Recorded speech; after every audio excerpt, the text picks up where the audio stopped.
Hello दोस्तों, welcome है आपका हमारे यूट्यूब चैनल में। Pensioner, family pensioners as well as कर्मचारियों के लिए बड़ी खुशखबरी लेकर आया हूं। जी हां दोस्तों, जिस घड़ी का इंतजार था सभी पेंशनर्स और कर्मचारियों के लिए, वो फाइनली निकल कर आ गई है। एक बड़ी कैबिनेट बैठक होने जा रही है। हम आपको उसका ऑफिशियल नोटिफिकेशन भी दिखाएंगे, या बोल सकते हैं कि आप सामने देख ही पा रहे हैं आप एक ऑफिशियल नोटिफिकेशन, जिसमें एनसीजेसीएम की मीटिंग जो है ऑनरेबल प्राइम मिनिस्टर के साथ होने जा रही है, जिसमें कई सारे मुद्दे हो सकते हैं, जिनमें बहुत सारे, आप सबसे पहले ये नोटिफिकेशन देख लीजिए, फिर उसके बाद हम बात करेंगे। Ministry of personnel and training के department of personnel and training JCA की तरफ से ये लेटर लिखा गया है श्री शिव गोपाल मिश्रा जी को, जो कि सेक्रेटरी हैं स्टाफ साइड एनसीजेसीएम के। और आप देख सकते हैं सब्जेक्ट में क्लियरली मेंशन किया गया है, meeting of honourable prime minister with members of staff side of national council JCM, यानी कि एनसीजेसीएम की एक बड़ी कैबिनेट बैठक, बड़ी मीटिंग होने जा रही है, जिसमें ऑनरेबल हमारे प्राइम मिनिस्टर जी होंगे। साथ ही साथ 24 अगस्त 2024 को ये मीटिंग होगी लोक कल्याण मार्ग नई दिल्ली में। वहां पर अब कई सारी चीजें होंगी। पहले हम देख सकते हैं इसमें सब्जेक्ट में आप, sir, this is to inform you that Honorable Prime Minister may be like to meet the members of the staff side of the National Council JCM on 24 August 2024 at 7 Lok Kalyan Marg. The exact time of the meeting will be communicated in the due course. It is request to inform the members of the staff side of National Council Standing Committee accordingly and advise them to keep themselves available for interaction on 24 August 2024 so that the meeting at the specified time can be convened. It also requested to share the list of participant with us. तो आप देख सकते हैं बड़ी cabinet बैठक, बड़ी meeting होने जा रही है ऑनरेबल हमारे प्रधानमंत्री जी के साथ में, जिस जो कि नोटिफिकेशन आप देख सकते हैं जारी किया गया है ministry of personnel and training के डीओपीटी सेक्शन के, डीओपीटी के जेसीए सेक्शन की तरफ से 24 अगस्त 2024 को इसमें ये सर्कुलर जारी किया गया। अब इसमें क्या क्या मुद्दे हो सकते हैं वो भी हम देखेंगे। सबसे बड़ा मुद्दा इसमें होगा, जो मुझे लगता है, या जैसा कि अभी न्यूज में खबरें आ रही हैं, वो पहला मुद्दा होगा। सबसे पहली बात 8वें वेतन आयोग के गठन को लेकर के, साथ ही साथ दूसरा बड़ा मुद्दा हो सकता है आपके डीओ डीआर को लेकर के, ऐसे करके और भी कई सारे मुद्दे होंगे।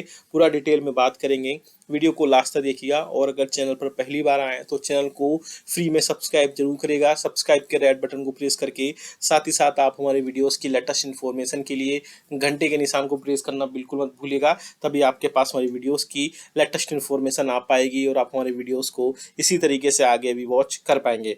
आप हमारे चैनल पर कर्मचारियों, पेंशनर्स और फैमिली पेंशनर्स के पेंशनरी बेनिफिट से रिलेटेड उनकी कई सारी समस्याएं जो होती है उससे रिलेटेड सर्कुलर्स, नोटिफिकेशंस और ऑफिस मेमोरेंडम समझाए जाते हैं। साथ ही साथ उनकी सारी समस्याओं का सोल्यूशन किया जाता है। और अगर आप हमारे, जैसे कि हमने प्रीवियस में बताया कि हमारे चैनल से भी जुड़ सकते हैं, आपको ज्वाइन का जो सामने बटन दिखाई दे रहा है उस पर क्लिक करके वहां से आप 29 रुपीज पेमेंट करके आप हमसे कोई भी जो है एक्सक्लूसिव वहां से बात कर सकते हैं। आप कई सारी चीजों से जुड़ सकते हैं। साथ ही साथ आपका जो कमेंट्स होगा, आपके जो भी समस्या होंगी विद इन 2 आवर्स के अंदर आपको सॉल्व कर दी जाएंगी। आपको मैंने प्रीवियस बताया आप कैसे जुड़ सकते हैं, आप कैसे इसमें ज्वाइन को आप हमें ज्वाइन कर सकते हैं। चलिए जल्दी से आपको खबर लेकर चलते हैं। डी एरियस कर्मचारियों और पेंशन भोगियों को मिल सकता है 18 महीने का बकाया एरियर, अर्जेंट मीटिंग में हो सकती है घोषणा।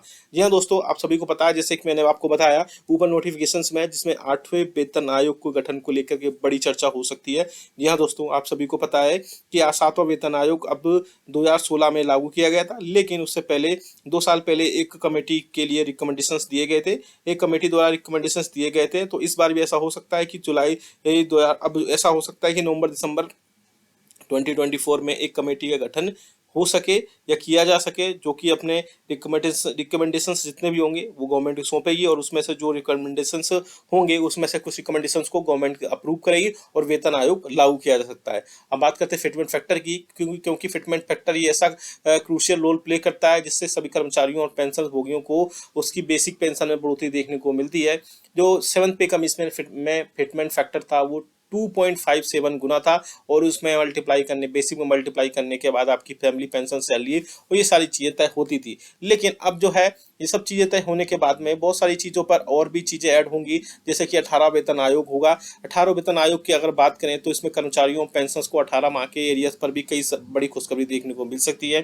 जी हाँ दोस्तों, केंद्रीय कर्मचारी और पेंशन धारकों को बड़ी खुशखबरी मिलने जा रही है। कर्मचारियों और पेंशनों को लंबे समय से जिसका इंतजार है वो 18 महीने का डीआर एरियर का अब इंतजार आपका खत्म हो सकता है, क्योंकि बकाया राशि केंद्र सरकार आपके खाते में जल्द से जल्द हो सकता हो आगे आने वाले दिनों में डाल सकती है। आपको जानकारी के लिए बता दें कि केंद्र सरकार के कर्मचारियों और पेंशन भोगियों का 1 जनवरी 2020 से लेकर के 30 जून 2021 तक का डीए रोका गया था। इस पीरियड में रोके गए 18 महीने के डीए एरियर को भुगतान को लेकर कर्मचारियों और पेंशन भोगी लंबे समय से डिमांड कर रहे हैं, या सरकार को अलग अलग लेवल पर रिक्वेस्ट लेटर लिखे जा रहे थे, जिससे केंद्र सरकार हो सकता है आगे आने वाले दिनों में केंद्र सरकार इसमें कोई ना कोई एक पॉजिटिव इनिशिएटिव्स ले सकते हैं।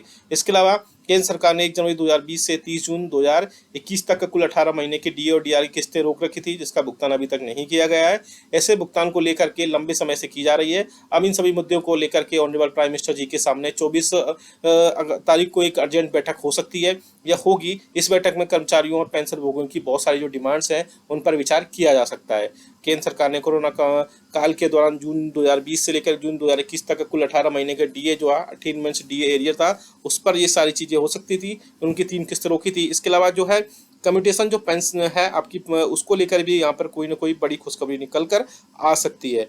जी हाँ दोस्तों, क्योंकि कम्यूटेशन पर लेकर के बहुत सारे लेटर और जो है बहुत सारी मीटिंग्स इसमें पहले भी हो चुकी थी। साथ ही साथ एक चीज़ और आप बता दूं कि फिक्स्ड मेडिकल अलाउंसेस पर भी एक बड़ा अपडेट निकल कर आ सकता है, क्योंकि फिक्स्ड मेडिकल अलाउंसेस को लेकर के ministry of health and family welfare पहले ही एक स्कोवा की मीटिंग में मैटर को पॉजिटिव कर चुकी थी, और उन्होंने बोला था कि इस पर जल्द से जल्द मैटर अंडर कंसिडरेशन है और जल्द से जल्द इस पर एक पॉजिटिव रिस्पॉन्स देखने को मिल सकता है। हालांकि पहले कर्मचारियों पेंशनर्स की यूनियंस थी, वो फिक्स्ड मेडिकल अलाउंसेस को 3,000 रुपये तक बढ़ाने की बात कर रही थी, लेकिन पिछले कुछ दिनों पे अब ये 3,000 रुपये से 5,000 रुपये तक की बढ़ाने की बात की जा रही है, क्योंकि इसमें ओपीडी मेडिसिन के जो खर्चे होते हैं वो 3,000 रुपये में भी पूरे नहीं हो पाते हैं, जिसके चलते अगर उनको 5,000 रुपये तक ओपीडी मेडिसिन के खर्चे के रूप में फिक्स्ड मेडिकल अलाउंसेस अगर उनको प्रोवाइड कराया जाता है, तो ऐसे में पेंशनर्स को काफ़ी ज़्यादा राहत देखने को मिल सकती है। 18 मंथ डी और डीआर एरियर तो है ही, इसके अलावा और भी कई सारी चीज़ें हैं जो कि 24 अगस्त को एक जो मीटिंग होगी उसमें कई सारी चीज़ों पर सरकार से बातचीत हो सकती है, जिसमें कई सारी चीज़ें, जैसे कि मैंने बताया, फिर से बता देता हूँ आपको सबसे पहले बता देता हूँ कि 8वें वेतन आयोग के गठन को लेकर इसमें एक डिस्कशन हो सकता है। आपको 18 मंथ के डीए डीआर के लिए हो सकता है, ओल्ड पेंशन स्कीम पर भी हो सकता है, कम्यूटेशन बहाली है उस पर भी लेकर हो सकता है, और साथ ही साथ जो सबसे बड़ी खुशखबरी है वो है आपकी पेंशन में बढ़ोतरी को लेकर के। जी हाँ दोस्तों, अगर अभी पे कमीशन का गठन नहीं किया जाता है तो हो सकता है कि पे आपकी जो पेंशन है उसमें 5, 10 और 15% उम्र के आधार पर जो है बढ़ोतरी हो सकती है, जैसे कि 65 साल तक 5%, 70 साल तक 5%, 75 साल तक 5%। अगर ऐसे ही बढ़ोतरी होती जाती है तो उसमें भी काफ़ी हद तक पेंशनर्स को राहत मिल जाएगी, क्योंकि जो एग्जिस्टिंग या सर्विंग एम्प्लॉइज़ हैं उनकी बेसिक में 3% की बढ़ोतरी होती है, लेकिन अगर उनको 5-5 साल के ब्लॉक में 5-5% की बेसिक में बढ़ोतरी, या फिर बोल सकें कि हम हर साल लगभग 1% की बेसिक में बढ़ोतरी होती रहेगी, तो भी पेंशनर्स को थोड़ी सी राहत रहेगी और वो अपने सारी चीज़ें जो भी जीवन यापन की डेली लाइफ की चीज़ें हैं उनको पूरा कर सकते हैं। इसके अलावा पेंशनर्स के लिए और भी कई सारी चीज़ें हैं, लेकिन फिलहाल ये चीज़ें अगर जो मैंने बताई हैं वो सारी चीज़ें ऐड हो जाती हैं तो पेंशनर्स को राहत मिल सकती है। इस मीटिंग के बाद हम जस्ट एक वीडियो लेकर आएंगे, उस वीडियो में सारी चीज़ें हम बताई जाएंगी, जब इसके मिनट्स आएंगे इस मीटिंग के, कि क्या क्या चीज़ों पर बातचीत हुई, क्या क्या डिस्कशंस हुए, साथ ही साथ किन चीज़ों पर मुहर लगी और कौन कौन से जो डिमांड्स थी वो रिजेक्ट की गई हैं। इसलिए आप हमारे चैनल को सब्सक्राइब करके बेल आइकन को प्रेस करके रखिएगा। सबसे पहले हम आपको बताएंगे और साथ ही साथ ऑथेंटिक न्यूज़ आपको लेकर के आएंगे। साथ ही साथ आप हमें कमेंट करके बताएगा कि आपके हिसाब से कौन कौन सी डिमांड्स जो है सबसे पहले पूरी होनी चाहिए, या सबसे ज़्यादा डिमांड्स जिसकी पूरी होनी चाहिए। आप कमेंट बॉक्स में कमेंट करिएगा, हम नेक्स्ट वीडियो में उसको लेकर आएंगे। साथ ही साथ उसको लेकर के हम